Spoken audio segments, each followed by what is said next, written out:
Bien, hermanos, hermano, ver lo que aconteció.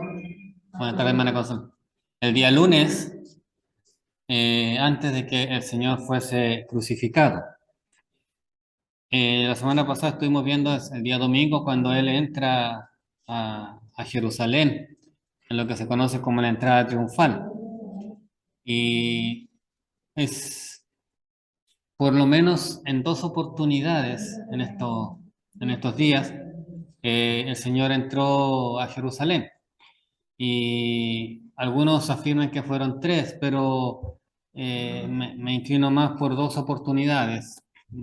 Haré que quizás hacer una investigación muy profunda para llegar a afirmar que Lucas narra una tercera oportunidad en la cual entró en Jerusalén. Pero la primera entrada, la entrada triunfal marcaría la primera vez que él entra a Jerusalén, y eso fue el día domingo.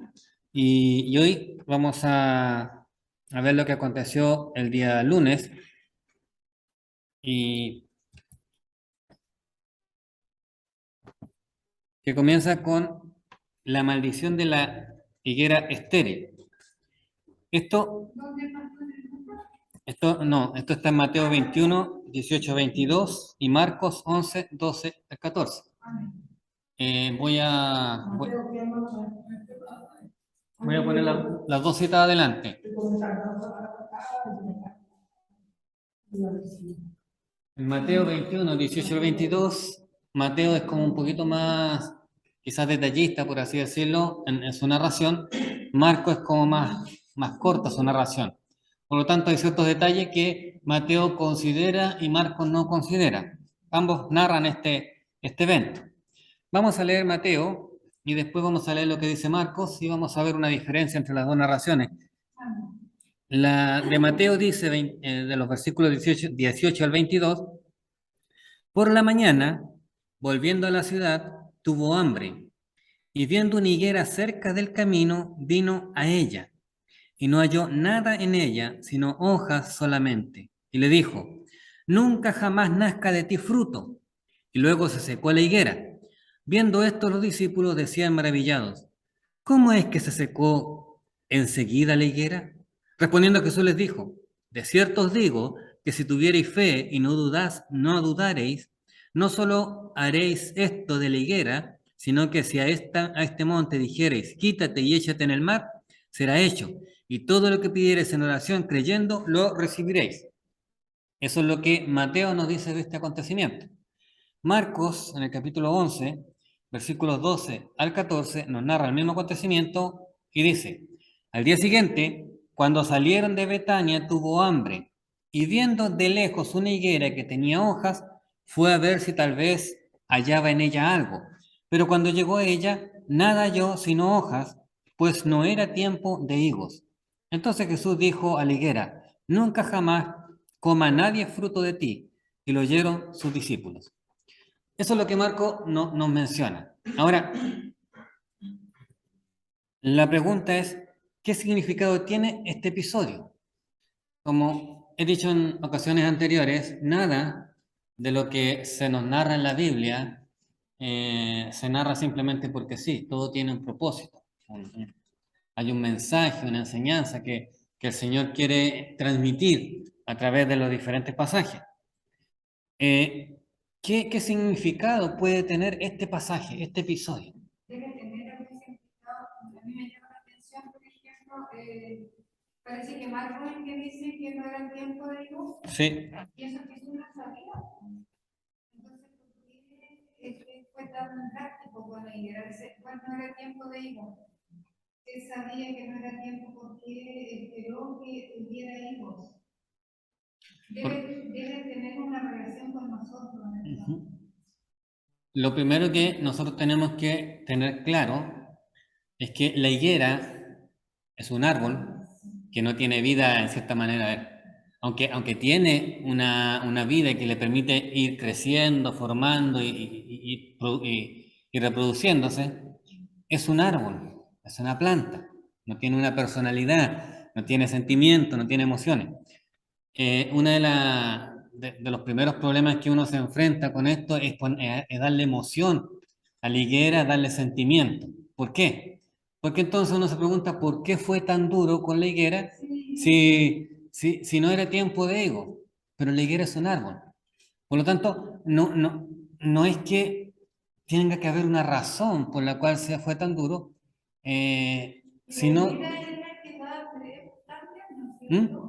La higuera es la que da brevas también. Sí, da higo y breva, y son en diferentes épocas. Ahora, la higuera en este caso tiene un simbolismo, es usada como símbolo o representación de algo. ¿Será de Israel? Sí. Para entender el pasaje, lo primero que tenemos que entender es saber qué representa la higuera. Ahora, no son muchos los pasajes que nos dicen que la higuera representa a Israel. De hecho, solo hay un pasaje que se encuentra en Oseas, capítulo 9, versículo 10, que dice, como uvas en el desierto hallé a Israel, como la fruta temprana de la higuera, en su principio vi a vuestros padres. Ellos acudieron a Baal Peor, se apartaron para vergüenza y se hicieron abominables como aquellos que amaron. Oseas hace el Señor a través de Oseas menciona esto y nos presenta esta figura de que tanto la vid o las uvas como la higuera son representativos o símbolos de Israel. Algunos usan el pasaje de Mateo capítulo 24, cuando el Señor dijo, mirad la higuera cuando florece.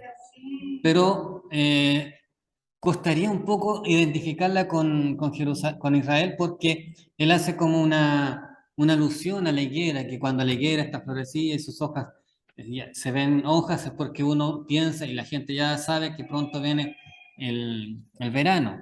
Entonces lo usó como diciendo, así como ustedes al ver la higuera ya saben que viene el verano, entonces así cuando vean estas cosas, dice, ya saben que viene el fin. Algo así, pero no es que ese pasaje sea tan claramente como identificando a Israel con la higuera. Pero sí Oseas lo menciona. Y a lo largo de la historia, los estudiosos de la Biblia han llegado a la conclusión de que la higuera representa a Israel. Dado... ¿La higuera es un árbol natural de Israel? ¿De esa zona? Sí, aunque se da en otras partes también, de hecho en muchas otras partes, pero hay ahí en Israel y en esos países se dan muchos frutos como el higo, los dátiles, sí, y otros frutos más que son como muy parecidos y por esa razón se le identifica con esos lugares. Pero la higuera representa a Israel. Entonces, entendiendo que el Señor toma la higuera como un símbolo de Israel, el pasaje tiene un significado especial. ¿Por qué? Porque lo que está haciendo el Señor es mostrarnos básicamente lo que aconteció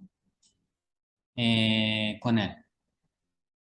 Él vino a su pueblo a buscar frutos de su pueblo, pero no encontró frutos en su pueblo. No encontró los frutos que Él esperaba. Entonces, lo que el Señor está diciendo es que Él viene a buscar frutos, pero como no encontró frutos, en cierta manera determina podríamos decir, maldición sobre Israel, aunque algunos se sienten quizá ofendidos al usar el término maldición contra el pueblo de Israel, porque afirman de que Dios no puede maldecir lo que ya antes ha bendecido. Tengo dos problemas con esa afirmación. Primero, no creo que el ser humano tenga la capacidad de poder decirle a Dios lo que no puede ser o lo que puede hacer. Creo que sería darnos un valor demasiado grande afirmar que Dios no puede hacer algo, porque por algo Él es soberano. Lo segundo es que en el libro de Malaquías, el Señor sí textualmente dice, maldito con maldición al pueblo de Israel. ¿Por qué? Porque han menoscabado y han menospreciado la enseñanza del Señor, los mandatos del Señor. Entonces, no sería raro que en cierta manera Dios estuviera diciendo, mencionando una maldición sobre Israel, pero para en cierta manera guardar un poco las proporciones, lo que el Señor hace es dictar una sentencia sobre Israel. Le dice, como no has dado fruto, vine a buscar frutos, como no encontré, nadie sacará o encontrará fruto más en ti. O sea, ya no son ellos las, los instrumentos de bendición para las naciones. Ya no son ellos en donde está la presencia del Señor. De cierta manera, lo que el Señor está diciendo es categóricamente su tiempo de gracia ha terminado. Ya no son ustedes el pueblo de Dios. Ahora es la iglesia. El apóstol Pablo hace esta revelación y dice, lo que fue, lo que era escondido para muchos ahora ha sido revelado. Y lo que estaba escondido era la iglesia. El pueblo de Dios ya no es una nación, no es Israel, es la iglesia. Por eso que él determina y dice, dictamina sobre Israel, ya nadie más tomará fruto de ti, porque ya no es el pueblo de Dios. Ha dejado de ser el pueblo de Dios por cuanto vino Dios y no encontró frutos en ella. Pero Mateo menciona algo más. Si recordamos, Mateo dice, después de todo esto, viendo esto, y luego se secó la higuera, dice, y viendo esto los discípulos decían, maravillados, ¿cómo es que se secó enseguida la higuera? Respondiendo Jesús les dijo, de cierto os digo que si tuvierais fe y no dudareis, no solo haréis esto de la higuera, sino que si a este monte dijereis, quítate y échate en el mar, será hecho, y todo lo que pidiereis en oración creyendo lo recibiréis. Ahora, ¿qué, qué significa cuando dice todo lo que pidiereis? Eh, Todo lo que pidieres en oración, creyendo lo recibiréis. ¿Cuál es la enseñanza? La fe, eso, lo que eso. Ujú.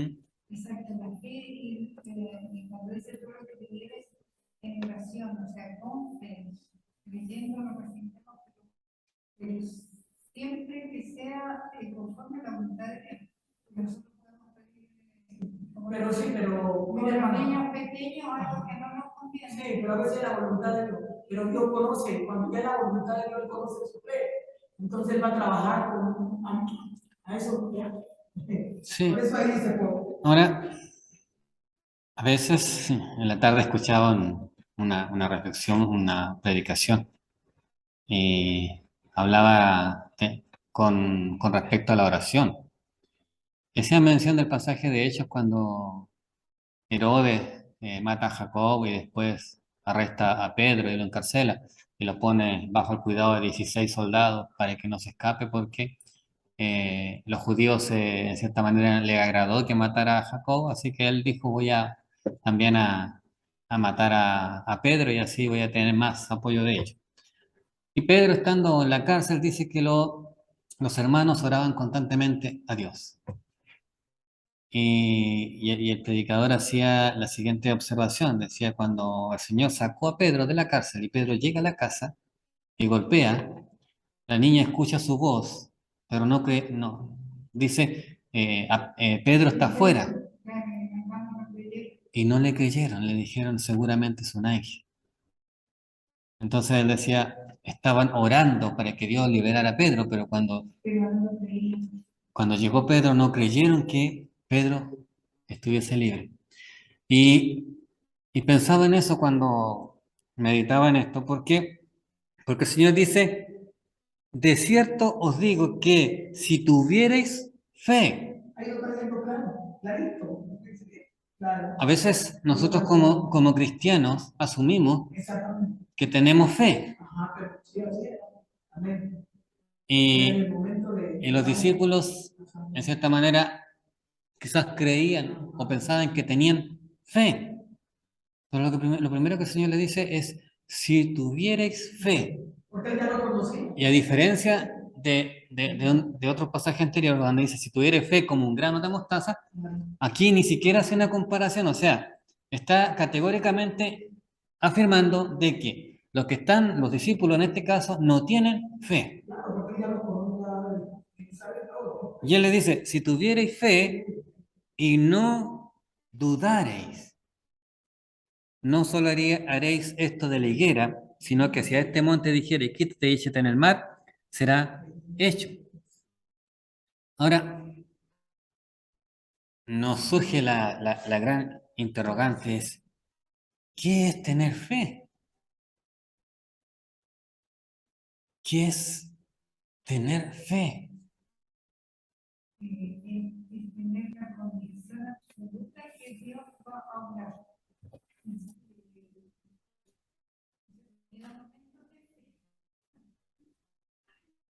Pastor, mi fe no alcanza a creer que si yo oro, por ejemplo, que se mueve hacia algo, se va a mover. Hasta ahí no llego. Pero sí, por ejemplo, No tiene que ser... he tenido momentos por ejemplo, cuando por primera vez tuve que mandar a Noel afuera. Los recursos eran escasos, pero yo confié en Dios ahí y lo dije textualmente, le dije, vas, Dios va a proveer para ti y para nosotros. Y siempre vas a tener lo necesario. Y eso se cumplió como a veces cumplió como se. Pero yo no le puedo decir, pastor, que todo el tiempo. Claro, es que uno tiene que ser, porque a veces uno como es humano.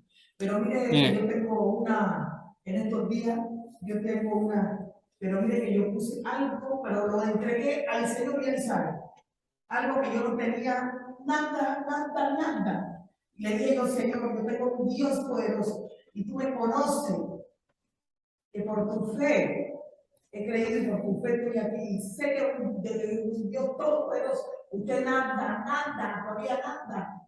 No hay nada que usted no lo pueda hacer. Y usted me conoce, toda mi fe la pongo en usted. Señor, y es algo que me manifestó el Señor y lo estoy contando en esta hora. Y fue algo impresionante porque yo sé que le entregué tanto a Él.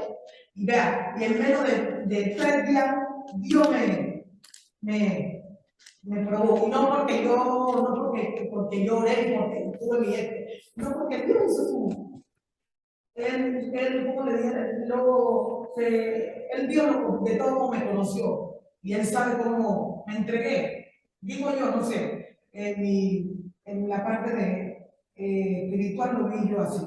Y le digo que fue algo impresionante. Es algo tan especial, pastor, como que nace de lo más íntimo de uno, porque, mire, yo me acuerdo de muchos momentos de fe que he tenido. También fue cuando hace 20 años atrás una vez se accidentó y el doctor dijo que era muy difícil que vuelva a caminar.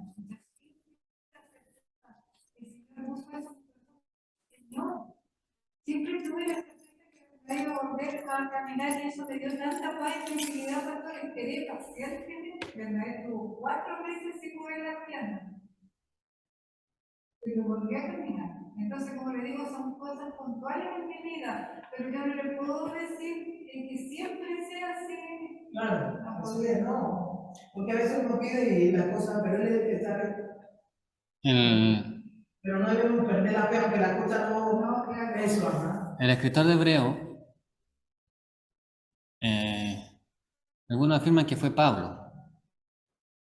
Tiendo a inclinarme que pudo haber sido él, porque es mucha coincidencia que, ahora que hemos terminado el mes de octubre, es como mucha coincidencia que las 3 alusiones que se hacen al pasaje de Habacuc, cuando dice justo por su fe vivirá, de las 3 alusiones que se hacen en el Nuevo Testamento, 2 las haya hecho Pablo, en Romano, en Gálatas, y la tercera aparezca precisamente en Hebreo. Entonces, tiendo como a inclinarme, pero como no se ha afirmado así categóricamente y no hay una prueba categórica que sea así, no afirmo que haya sido. Pero el escritor de Hebreo en el capítulo 11, versículo 1 dice, es pues la fe, la certeza de lo que se espera y la convicción de lo que no se ve. Ahora, eso no tiene nada que ver con lo que yo deseo o lo que yo quiero. No tiene nada que ver con mi deseo, mi sueño, mi anhelo, mi proyecto, mi sueño. No, tiene que ver con Dios solamente. Es pues la certeza de lo que se espera y la convicción de lo que no se ve. La convicción de lo que no se ve. Y más adelante, en el capítulo 6, o sea, en el versículo 6 dice, pero sin fe es imposible agradar a Dios, porque es necesario que el que se acerca a Dios crea que le hay y que es galardonador de los que le buscan. Entonces, para mí, la fe es algo que yo solo puedo sentir hacia Dios. No se puede atribuir a ninguna otra cosa, ninguna otra persona, sino solo a Dios. ¿Por qué? Porque la fe es puesta por Dios en mí. Eso, es puesta por Dios. Entonces, como Dios pone la fe en mí, tenemos como destellos de fe. Uno no puede decir. Entonces, lo que el Señor está diciendo, si tuvieres fe, podríamos decir, cuando Dios ponga fe en tu corazón, lo que tú pidas se te hará. ¿Por qué? Porque estás pidiendo bajo la dirección de Dios. Él está poniendo en ti esa fe para creer que lo que pides será hecho. Entonces, no tiene nada que ver con que mi deseo o mi anhelo o mi sueño, Dios me lo va a cumplir. Él pone fe. Por eso le dice, si tuvieres fe, o sea, cuando yo tengo fe, pido porque pido conforme a la voluntad del Señor. Eso es la manifestación de la fe que Dios pone en mí, que se hace realidad porque Dios ya ha determinado hacer eso. Y cuando uno pide con fe, la palabra ahí mismo lo está diciendo. Con fe el Señor le responde. Vean, eso es la real. Se lo aseguro a cualquiera. Claro, porque eso ya está determinado por Él de esa manera. Por eso Él dice, si tuvieras fe, no solo harías esto lo de la higuera, pero no quiere decir que yo me voy a ir a buscar una higuera y la voy a ir a secar, porque no es eso, ni voy a andar diciéndole al monte, métete al agua, porque tampoco es eso. Es lo que está diciendo que si el Señor pone fe en mí para que yo le diga a un monte, muévete, eso se va a mover. Ahí está. Sí, porque si uno, por ejemplo, le pide hacer algo, ¿cuál sería el propósito, no es cierto? La idea es que cuando uno tiene fe y el Señor obra, sea de bendición también para otros. Sí.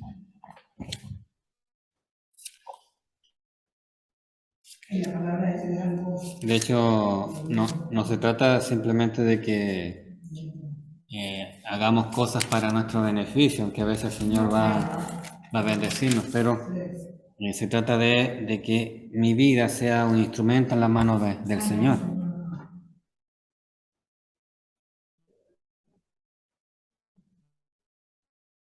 Y porque el Señor responde cuando le da. Sí, es verdad, hermano. De eso no tengo mucho.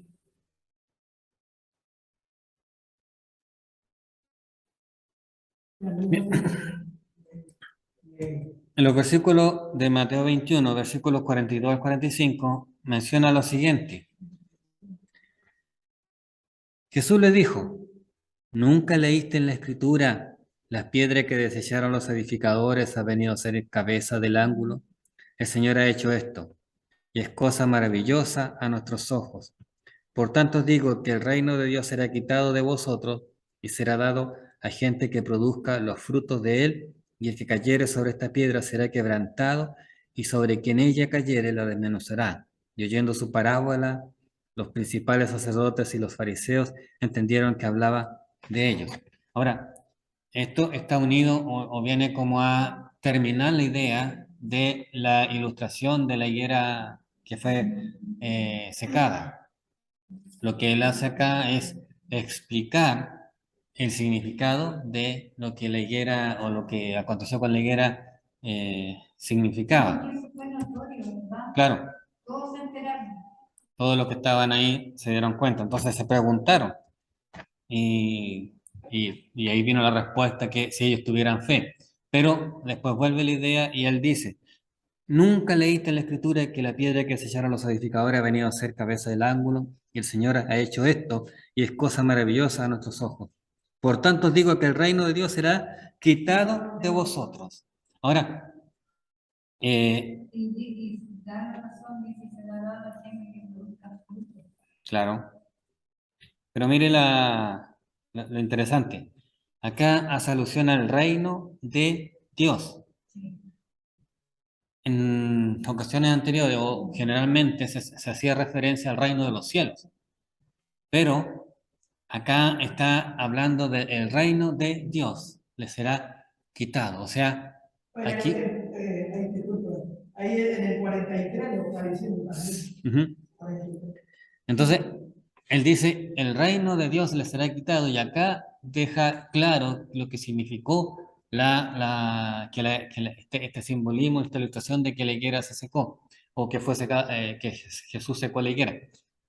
Y es que el reino de Dios, la predicación del reino de Dios, el ser usados como instrumento para llevar frutos o traer a las personas al conocimiento de la verdad, les es quitado a ellos. Ya no son más los instrumentos para bendecir a las naciones.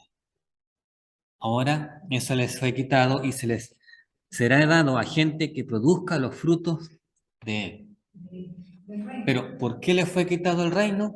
Porque ellos rechazaron a la piedra angular, a la piedra que era la más importante, al Señor Jesús. Ellos rechazan a Jesús. Al rechazar a Jesús, el reino de Dios les es quitado. ¿Por qué? Porque ellos han rechazado a Dios mismo.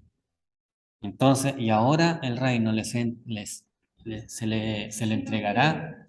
Por 2000 años de la iglesia que ha predicado el evangelio, no todo lo que Sí. ¿Por qué?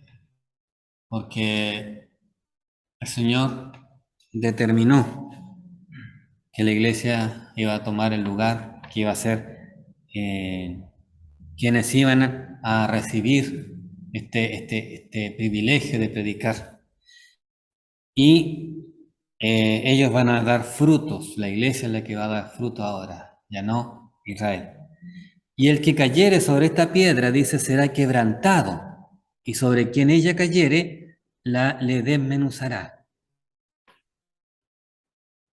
¿Qué es lo que está diciendo acá el Señor? Y el que cayere sobre esta piedra será quebrantado, y sobre quien ella cayere, le desmenuzará. yo creo que se refiere a nosotros los que nos humillamos y reconocemos que necesitaba a Cristo.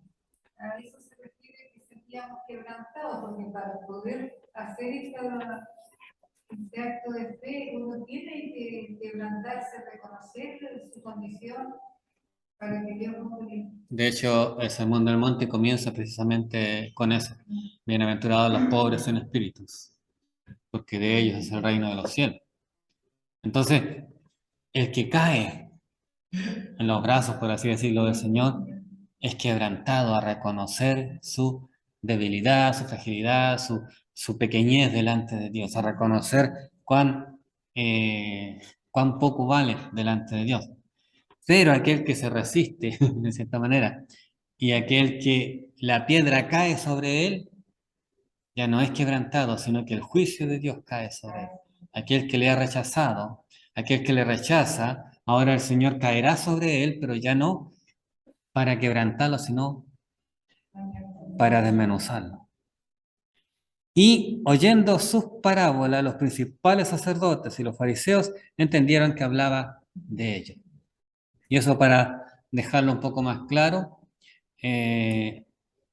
vamos a 1 Pedro capítulo 2 versículo 9, cuando dice, mas vosotros sois linaje escogido, real sacerdocio, nación santa, pueblo adquirido por Dios, para que anunciéis la virtud de aquel que os llamó de las tinieblas a su luz admirable.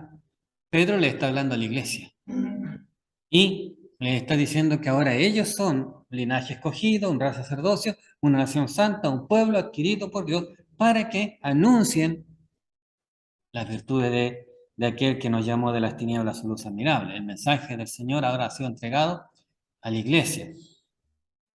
1 Corintios capítulo 3 versículo 11 dice, porque nadie puede poner otro fundamento que el que está puesto, el cual es Jesucristo. La iglesia está fundada sobre la roca, sobre Jesucristo. Amén. Y nadie puede poner otro fundamento sino solo el Señor. Y por último, 3 versículos del capítulo 2 de Daniel. Primero, versículo 34. Estaba mirando hasta que una piedra fue cortada, no con mano, e hirió a la imagen en su pie de hierro y de barro cocido y lo desmenuzó. Esto está en el contexto del sueño que tiene Nabucodonosor, cuando él dice que vio una imagen que estaba formada por oro, plata, barro, hierro, y de pronto sale esta roca que desmenuza a esta estatua.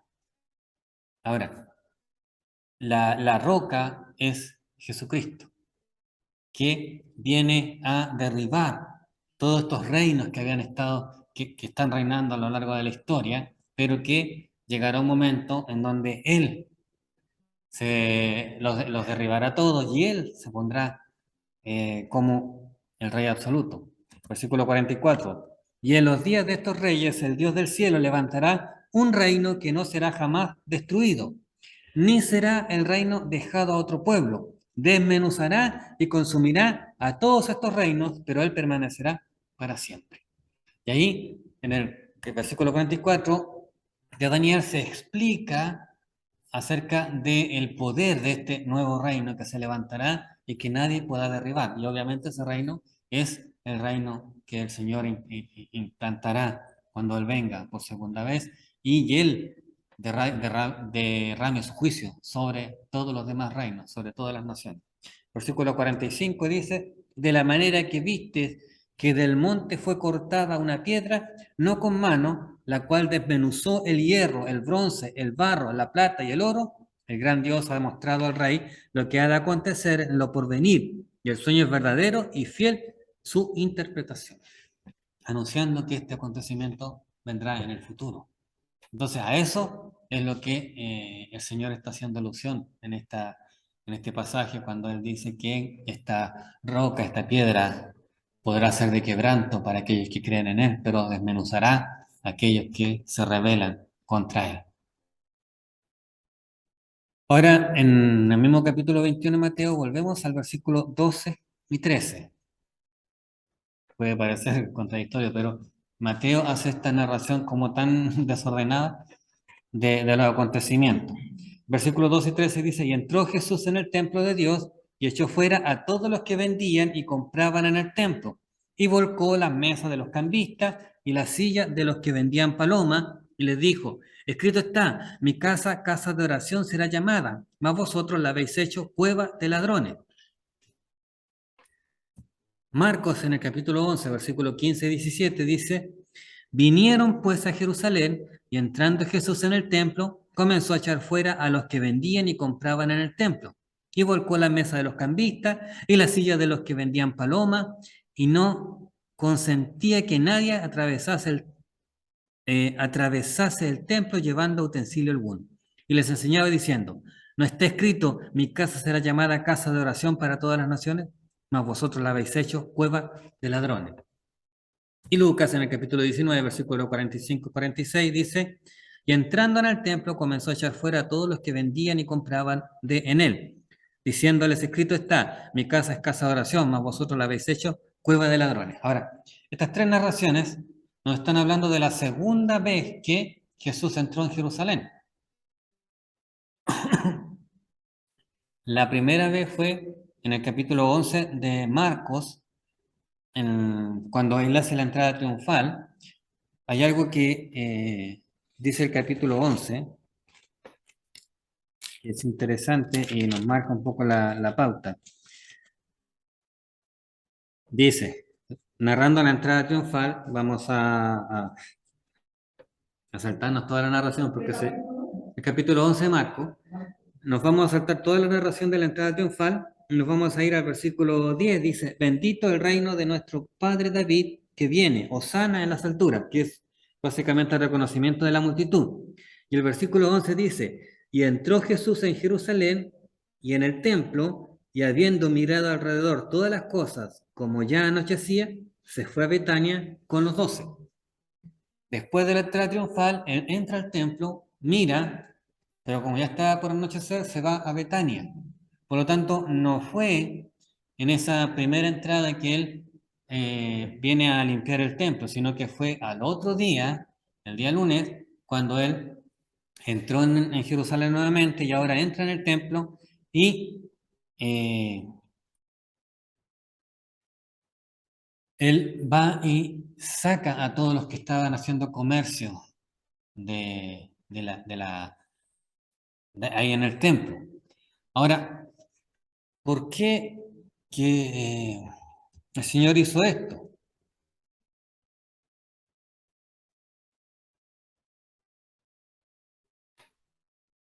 Los días judíos hacían sacrificio.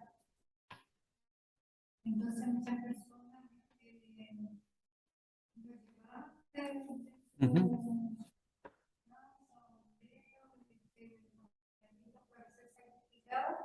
era más cómodo comprar y dentro había gente que estaba vendiendo. Pero tampoco esa era la idea de Dios, porque en el Testamento se habla de animales propios y escoger los mejores. Lo que el Señor está haciendo acá, ya está terminando su ministerio. Ha predicado durante ya casi 3 años. Ha tratado de mostrarle al pueblo la verdad del Evangelio.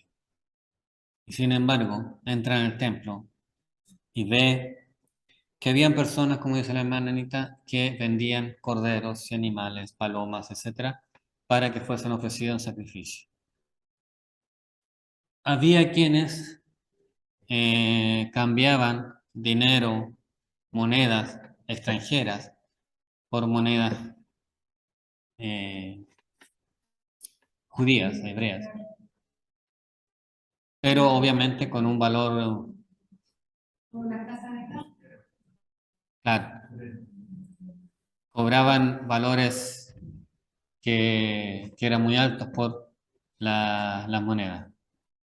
Entonces, él ve que se ha desvirtuado la adoración a Dios.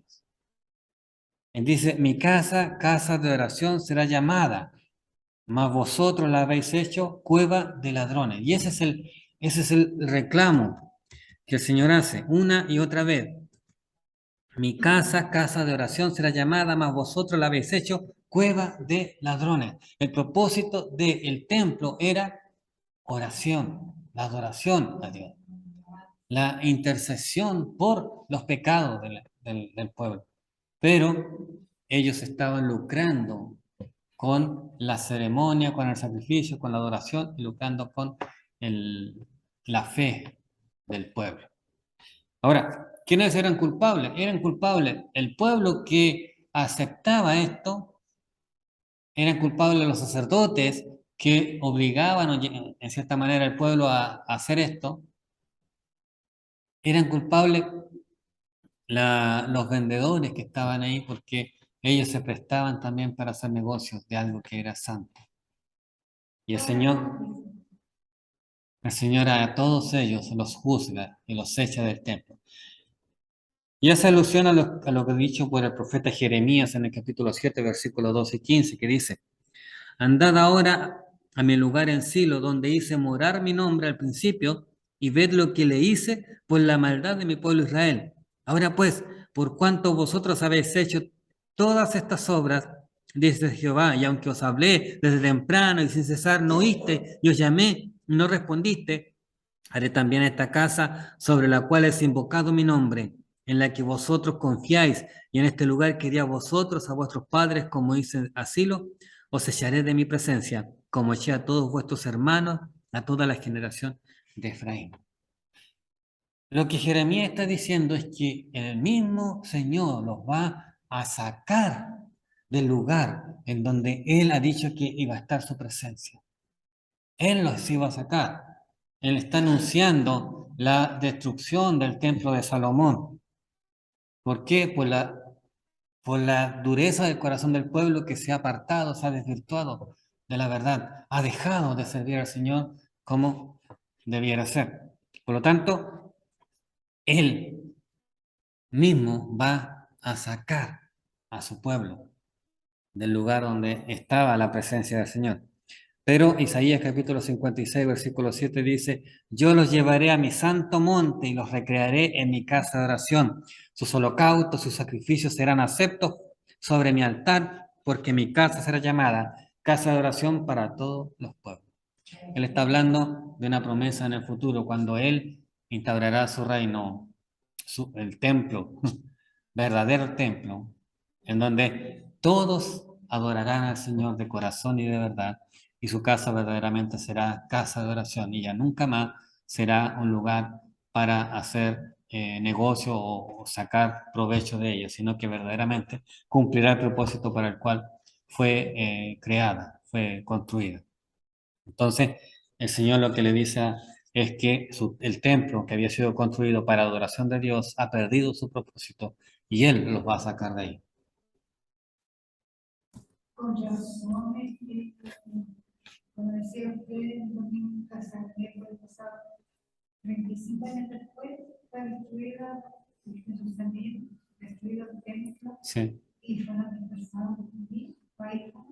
De hecho, esto es un anuncio de lo que va a acontecer. Él está anunciando que, así como Zacarías lo había anunciado, perdón, como Jeremías lo había anunciado, eh, ellos también serán sacados del templo. Él está haciendo una ilustración de lo que va a acontecer 35 años después, cuando el Señor cuando venga, cuando sea destruido, perdón, el templo, y ellos sean sacados a la fuerza de ese lugar, porque ha perdido su propósito.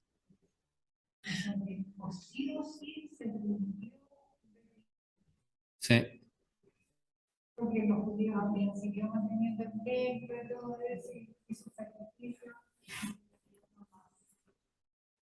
así es. Mateo capítulo 21, ahora los versículos 14 y 16, viene a cerrar lo que aconteció este día lunes, diciendo, y vinieron a él en el templo ciegos y cojos, y los sanó. Pero los principales sacerdotes y los escribas, viendo las maravillas que hacía, y a los muchachos aclamando en el templo y diciendo, Hosana al hijo de David, se indignaron y le dijeron, ¿oyen lo que esto dicen? Y Jesús les dijo, sí, nunca leísteis de la boca de los niños y de los que maman, perfeccionaste la alabanza. Ahora, la imagen es que vienen hombres ciegos, cojos, y el Señor los sana. Ante esto, los que han visto esto se maravillan y alaban al Señor por lo que Él ha hecho, por los milagros que Él ha hecho, reconociendo su poder. Y vienen los escribas y los sacerdotes y le dicen,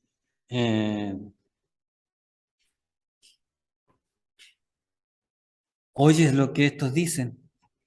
Como diciendo, ¿cómo puedes permitir que ellos te alaben si nadie más puede ser alabado sino solo Dios? Entonces Jesús le dice, sí, ¿nunca leíste de la boca de los niños de los que maman, perfeccionaste la alabanza? Ahora, cuando el Señor les dice esto, en la mente de los fariseos, de los escribas, eh, vino la continuación del versículo. De la boca de los niños y de los que maman, fundaste la fortaleza, dice el Salmo 8, versículo 2. Pero agrega, a causa de tus enemigos, para hacer callar al enemigo, y el vengativo. Entonces cuando los escribas, los fariseos escucharon esto, se sintieron tocados. ¿Por qué? Porque el Señor está haciendo alusión que lo que está aconteciendo es la alabanza de los niños, de los jóvenes, a Él. ¿Para qué? Para callar a los enemigos.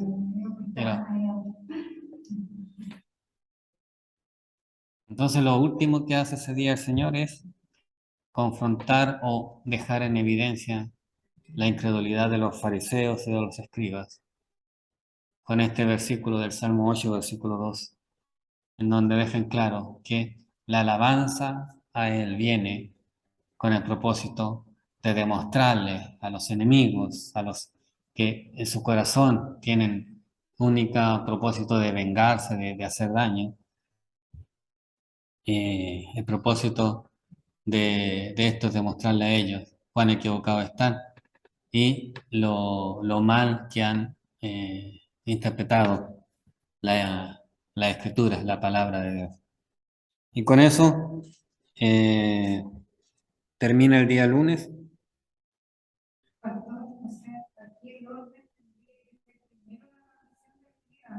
Sí, la maldición de la higuera va primero porque acontece en la mañana y después viene lo demás. Después viene todo lo demás, la entrada al templo y todo lo que vino después. Ahí se entiende que el segundo. Bien, pues, hermano, eso es lo que quería compartir con ustedes hoy día. Vamos a dar gracias al Señor. Hermana Consuelo, por favor, nos despide con la última oración. Amén.